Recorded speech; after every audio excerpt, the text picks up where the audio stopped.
For the movement speed debuff for slow, what does it do anything to their movement?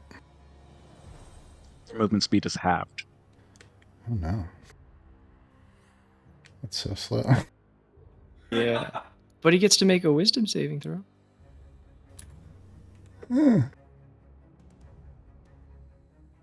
Let's see. Yeah.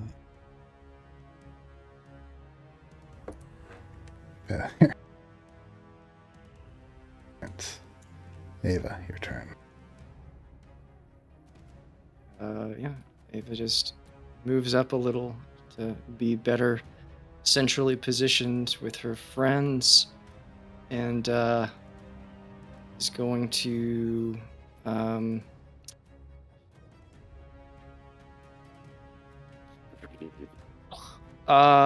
push. Oh, I guess why not? All right, she's gonna the zombie that is north of the well, have him make a strength saving throw. DC 18. She tries to push it. Failure. All right. He's moved a whole 5 feet from that well. There you go. Yeah. Yep. And then I'll just hold action, and for right now, so she stays there looking around, and it's like, Rhea, either come up or stay down. But I think they're coming after. I think they want to come down there with you. And then end of turn. Also, oh no, wait. I guess it would be an action. Maybe it would be. Is there anything just looking around to the south that she sees on the horizon? Any like buildings swaying or anything accompanying the rumbling? Well, with your sharp hearing, you probably heard the impact sound, but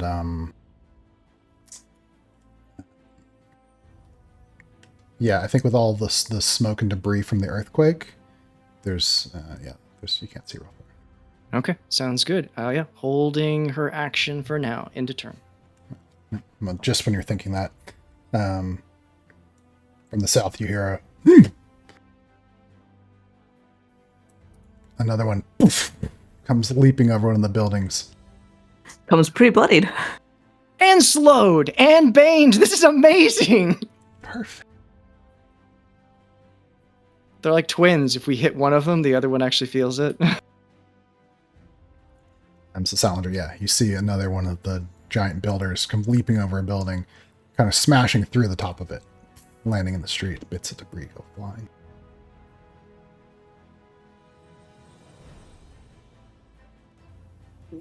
Interesting. I wonder if it'll...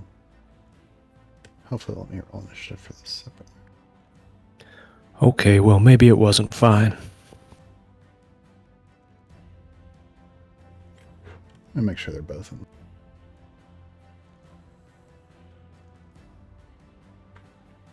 Yeah.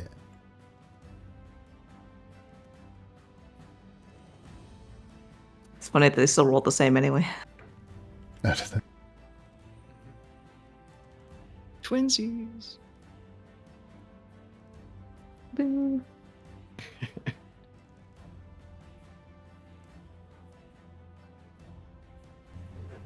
Salander, you see one stumbling after you, but it's too slow to catch up. Esmond, you're out.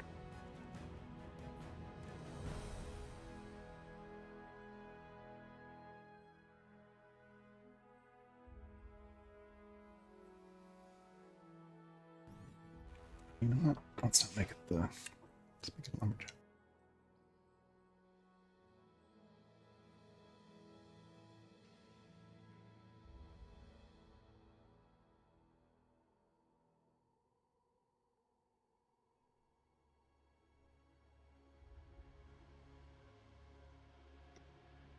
What?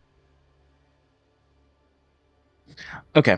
Esmond is wait, I'm sorry. Are there two? No, it's Yes, just yeah. replacing. Oh my god. Why does he look worse? He looks meaner and bigger. You did this by jinxing it. You're like, I look to the south. I feel like I jinxed every one of my turns. I did something, and Chris afterwards is like, something worse happens now. I just like, he's like, oh yeah, that's a good idea. Oh my god.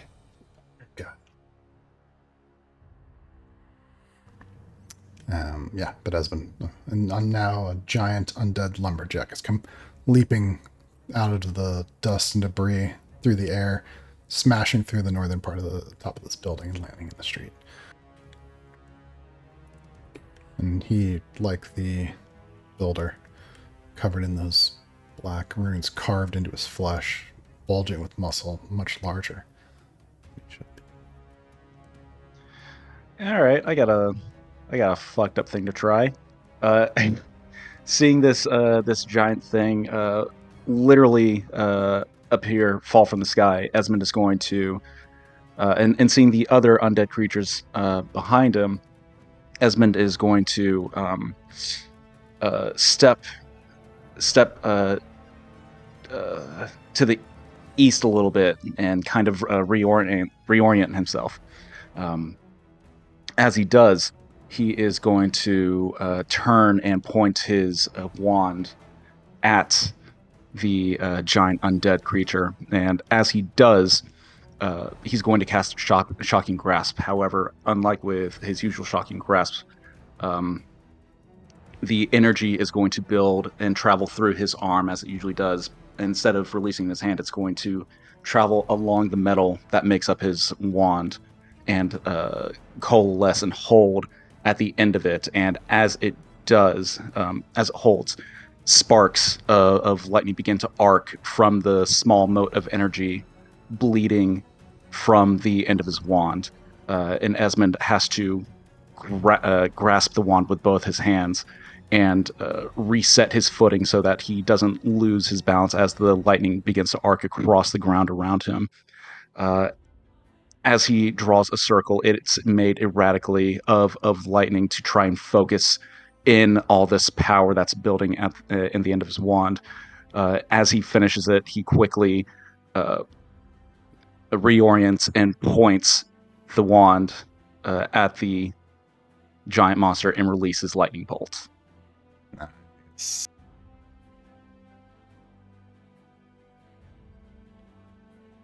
All right. Mark for me the line that you're aiming. I'm trying to get as many of the undead as I can see from his current angle.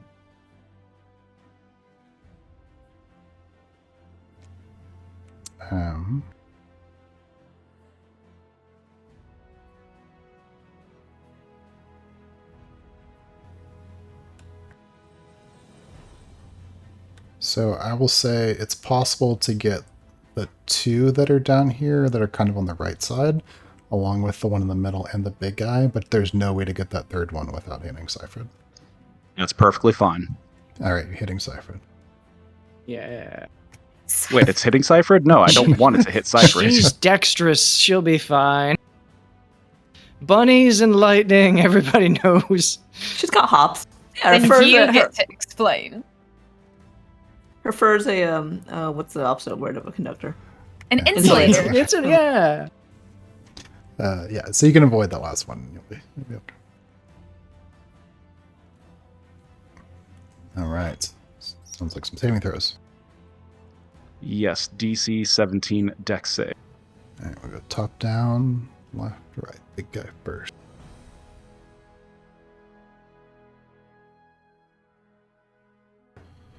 Oh no.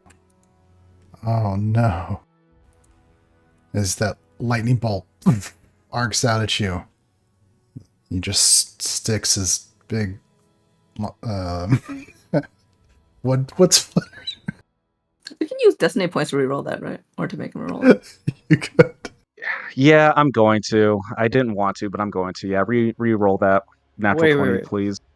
I think that Hold he on. should just pull a rabbit skin off of him and just hold it up, and it completely absorbs the lightning. As we all know, rabbits Yes. are immune to lightning. Yes, All right. So who's spending the point? I am. Make him re-roll it. All right. Re-rolling that natural 20.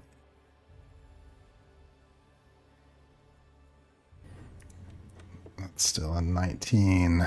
That's fine. That's better. That's better. So I'll take half, and then the undead townsfolk.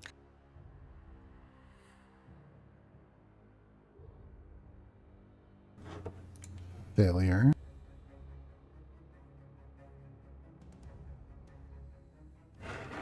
Failure.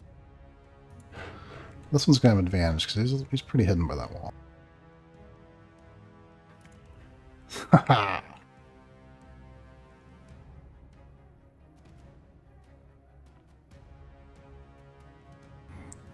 Oh, you're not transmitting.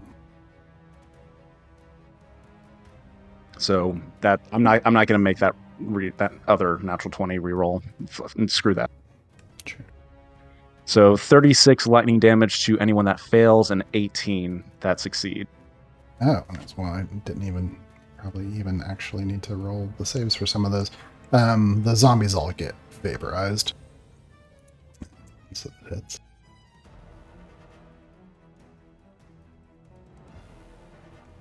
Then 18.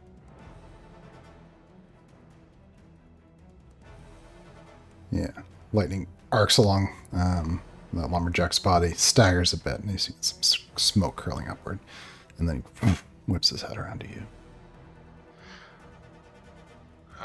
you. Esmond just pauses for a moment, looking at his wand at the damage he just is like, oh shit, and is going to focus that same energy that he did before and try and use this odd ability that he has against the undead creature.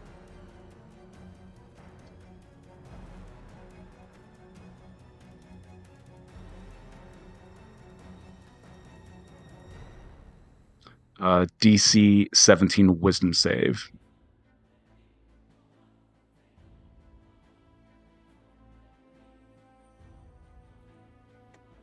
Oof. Yeah, as you focus your energy, you see some of those black runes on its body kind of pulse.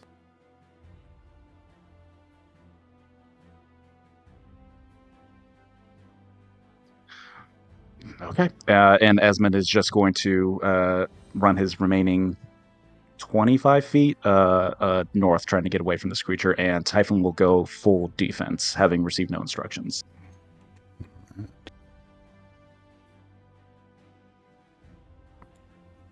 Peach And that's says, Peach says, come on, guys, we got to do something. And Shalati and Kabeth get bardic inspirations. You can only have one at a time, right? Yes. Why We is both have she? one already. Why is she Peach's? Why are they both Peach favorites? Because I compliment her cooking all the time. Ah. And I yell at her, so, you know. Lovingly. Kabeth, your turn. Kabeth, smash! Obviously the big one. Oh, no! Ooh, no. Wait, I feel like I should use my snack point. Or I have an inspiration I'm just holding on to, but I can't remember what they do anymore. The inspirations are a reroll, but you have to keep the result. The snack points is a reroll, and you get to choose whichever one you want. In this case, probably Well, fine to use your inspiration. I think I'm just gonna use the inspiration. Good idea. 24, so much better than a natural 1. That hits. Alright, let me roll the additional damage. Gotta lose somewhere, man. Well, you rolled a 2 on the second one. Chris, are we using the damage from the first or the second roll? I can't remember anymore. Always the first roll. Okay, so 13 plus an additional 3, so that's 16 on the first hit. And I'm still being grappled by the top left zombie. And I'm marking that up to 20 for bloodied. Oh, sweet. Finally bloodied that bastard. But you only get bloody damage once if I hit him again, right?